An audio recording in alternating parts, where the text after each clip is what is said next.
괜한 힘만 빼는 쓸데없는 음모론에 빠져서 엉뚱한 적을 경계하면서 정작 지금 당장 내가 이 땅에서 살아내야 될 복음과 종말적인 삶을 잃어버릴 것이냐, 아니면 정말로 기독교적인 비전과 그 아름다움을 확인하고 비록 악한 현실 속에서도 믿음의 사과나무를 우리가 심을 수 있을 것이냐. 안녕하세요, 반갑습니다. 라트입니다. 아주 오랜만에 인사드립니다. 2주 동안 목감기가 너무 심해서 목소리가 전혀 나오지 않았어요. 그러다 오늘 좀 잘 나와서 영상을 찍게 되었습니다. 오늘은 종말에 대해서 한 가지 이야기를 나누려고 하는데요. 일단 종말에 대한 몇 가지 특이한 상황에 대해서 한번 알아보도록 하겠습니다. 오랜 시간 동안 한국교회 안에 뿌리 깊게 박혀있는 어떤 종말론 사상이 있습니다. 아마 휴거로 대변되는 그런 내용일 텐데요. 주님이 오시면 누군가는 하늘로 올라가게 되고 누군가는 이 땅에 남게 될 것이다. 그래서 밑에선 대환란이 일어나다가 예수님이 두 번째 재림을 하게 되실 때 그때 새하늘과 새 땅이 내려오게 된다. 그래서 사실상 재림이 두 번 이루어질 수밖에 없는 바로 그런 내용이기도 합니다.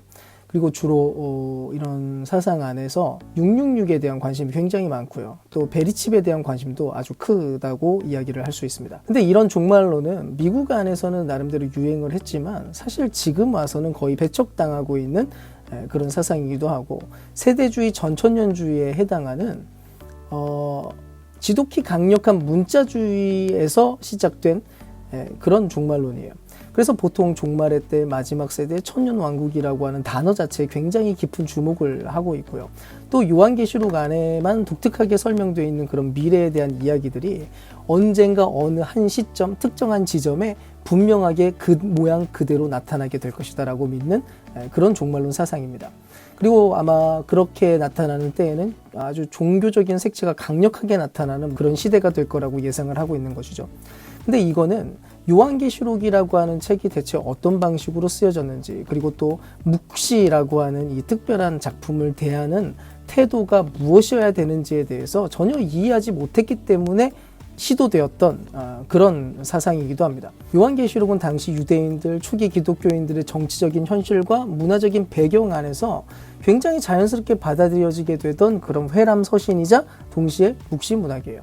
근데 그런 문서가 가지고 있는 어떤 성향에 대해서 전혀 이해하는 바가 없이 뭐 예언의 책이다, 미래의 책이니까 어차피 상관없다는 식으로 현대의 관점으로 이 책을 들여다보게 되면은 어떻게 될까요? 당연히 오류가 날 수밖에 없죠. 물론 온갖 판타지 형식으로 쓰여진 이 이야기들, 각종 상징이 뒤섞여 있는 이름 묵시록을 문자 그대로 실제 현실로 나타날 거라고 받아들이게 되면 아마 좀 더 스펙터클하고 신비스럽고 좀 더 종교적인 그런 느낌도 아마 들기도 하겠죠.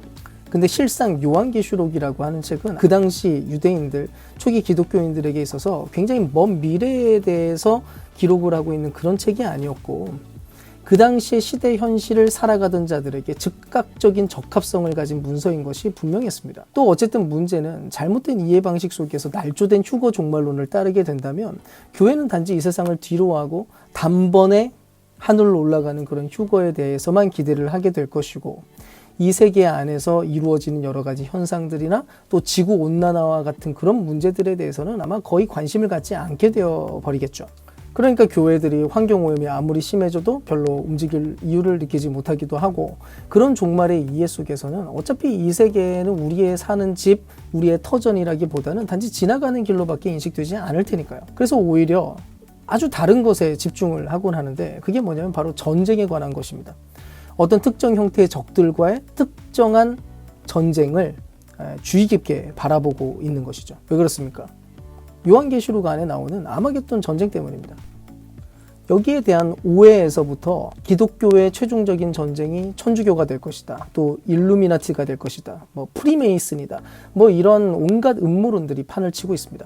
그래서 현재 이스라엘의 예루살렘을 회복시키는 일에도 굉장히 초점을 두는 일이 벌어지기도 하고요.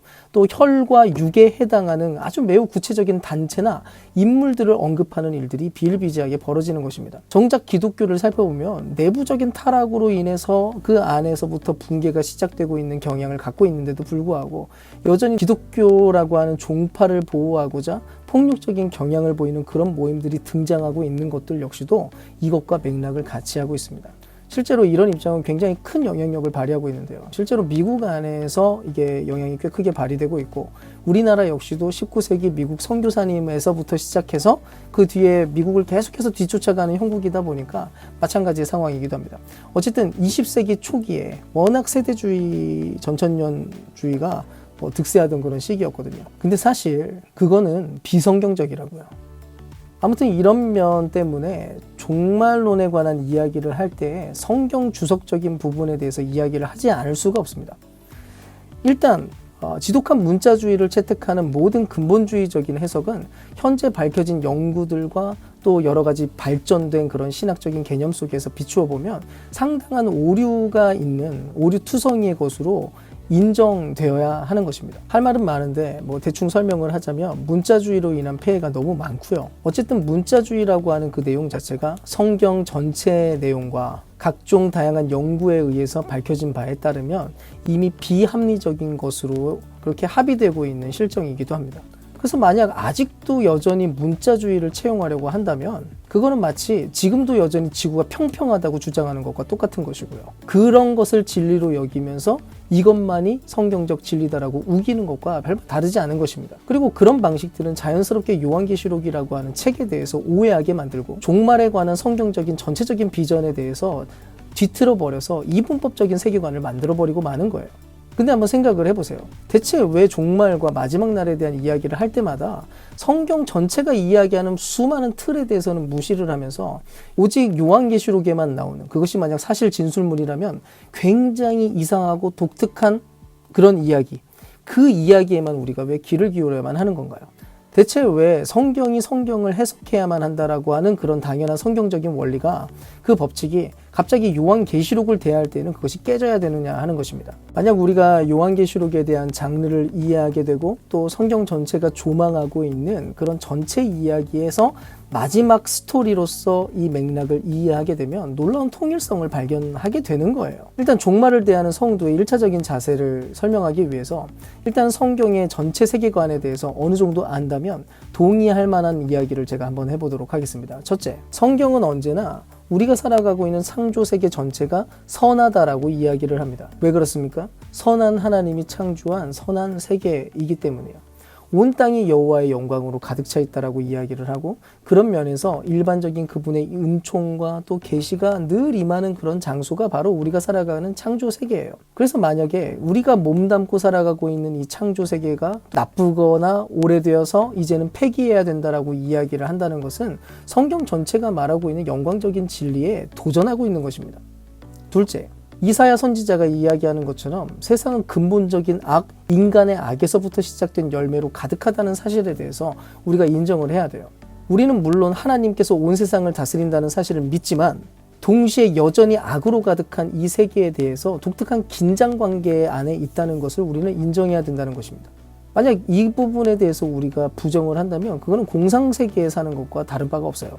자, 세 번째, 아주 중요한 내용인데 이사야에서부터 쭉 연결해서 요한계시록에 이르는 모든 내용이 주장하고 있는 핵심이라고 부를 수 있는 내용입니다. 바울 서신과 또 요한 서신에도 분명하게 기록된 내용이기도 한데요. 구원이라고 하는 것은 창조 세계의 포기가 아니라 새 하늘과 새 땅, 즉 창조 세계가 새롭게 되고 갱신될 것에 대해서 이야기를 한다는 것입니다. 우리가 살아가고 있는 이 우주와 이 지구가 말이죠. 그래서 이것과 연결된 내용이 이사야 11장인데 거기에 무슨 이야기가 기록되어 있습니까? 이리가 어린 양과 함께 뛰놀고 사자와 짐승이 함께 있어도 서로 해함이 없고 해됨도 상함도 없을 것이니 물이 바다 덮음같이 여호와를 아는 지식이 세상에 충만할 것이다. 그 외에도 예수님이 말씀하시는 재림에 대한 모든 초점들, 그리고 바울이 말하는 최후의 심판날에 대한 모든 이야기들, 요한계시록에 기록된 수많은 상징들과 내용들 모두가 이 지점을 향해서 초점을 맞추고 있는 것입니다. 물론 세부적인 이야기를 전부 다 주해를 하고 설명하려면 이 유튜브 영상만 가지고는 한계가 있을 수밖에 없어요. 예수님의 재림 이전에 죽은 사람들은 어디로 갈 것인가에 대한 그런 중간 상태에 대한 이야기들과 계시록에 나오는 천년 왕국에 대한 여러 가지 이론들을 소개하는 것도 물론 필요할 겁니다.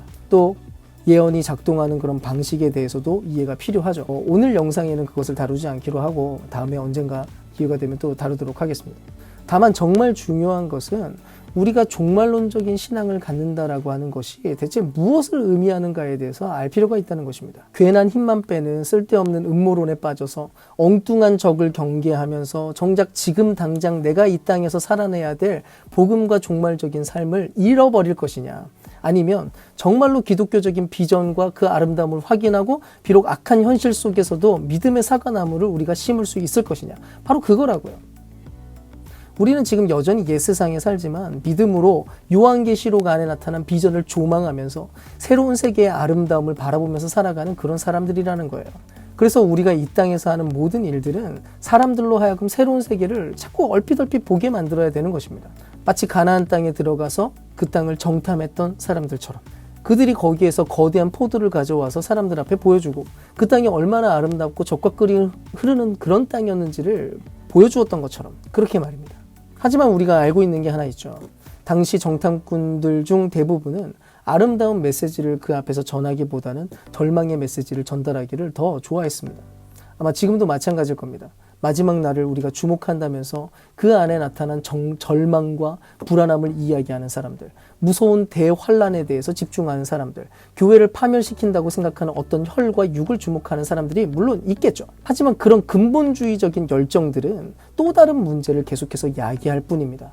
오히려 우리는 지금 여전히 광야 한가운데 살아가지만 비전과 환상을 바라보면서 그렇게 살아가는 사람들이라는 인식이 필요한 거예요. 바로 그것이 우리가 살아가야 할 종말의 비전이고 종말론적인 삶의 자세이고 우리의 시야인 거예요. 음모론을 집중하는 그런 시야가 아니라 또 하나님께서 예비하신 그 아름다운 것을 바라보고 그것을 전달하는 시야, 그 관점 말입니다. 그래서 세계 곳곳에 기근과 절망에 빠진 사람들에게 사랑과 은혜를 전달하고 소망을 품는 방법에 대해서 완전히 잊어버린 그런 사람들에게 소망을 제공하는 일들을 우리가 해야 되는 거예요. 어떻게 해요?